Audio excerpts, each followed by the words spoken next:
Good morning everyone, আশা করি তোমরা সবাই খুব ভালো আছো।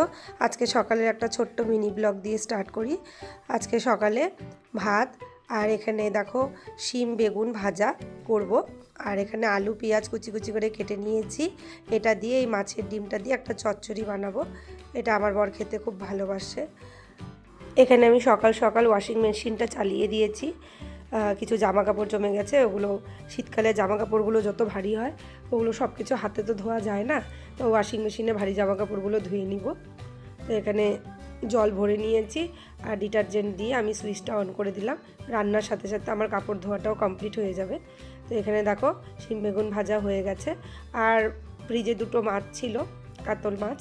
তো আমি ভাবলাম যে দুটো মাছের আর কী করবো, একটু কালিয়া বানিয়ে দিই। তো পেঁয়াজ টমেটো মিক্সিতে পেশাই করে মশলা দিয়ে দুটো কাতল মাছের কালিয়া বানিয়ে নিলাম। আর এখানে আলু পেঁয়াজ আর ওই মাছের ডিম দিয়ে দেখো সুন্দর চচ্চড়িটা বানিয়েছি। এই চচ্চড়িটা গরম ভাতে খেতে খুবই ভালো লাগে। আর সঙ্গে একটু কাঁচা লঙ্কাও দিয়েছি, যত ঝাল ঝাল হয় তত মুখরোচক লাগে। এখানে আমার ভাতও রান্না প্রায় কমপ্লিট। এখন দেখো আমি তোমাদের সাথে একটা নতুন রেসিপি শেয়ার করছি। শীতকাল মানেই সবার একটু ভাজা পোড়া খেতে ভালো লাগে গরম গরম। তো এখানে আমার কাছে আলু পেঁয়াজ ধনেপাতা কাঁচা লঙ্কা কুচি যা যা ছিল সবগুলোই আমি একত্রিত করে এখানে দেখো বেসন ময়দা আর সুজি এগুলো মিশিয়ে নিব। আর সঙ্গে মেশাবো একটা ডিম। তো এগুলো সব কিছুই দিয়ে নিয়েছি। আর যাতে বড়া ভাজাটা একটু ক্রিস্পি হয়, কালারটা সুন্দর আসে, তার জন্য এখানে অল্প একটু কর্নফ্লাওয়ার মিশিয়ে দিলাম।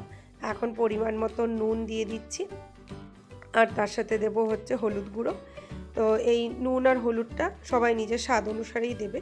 এখানে যতটা আমি অ্যামাউন্ট নিয়েছি সেই অনুসারেই লবণ আর হলুদটা অ্যাড করছি।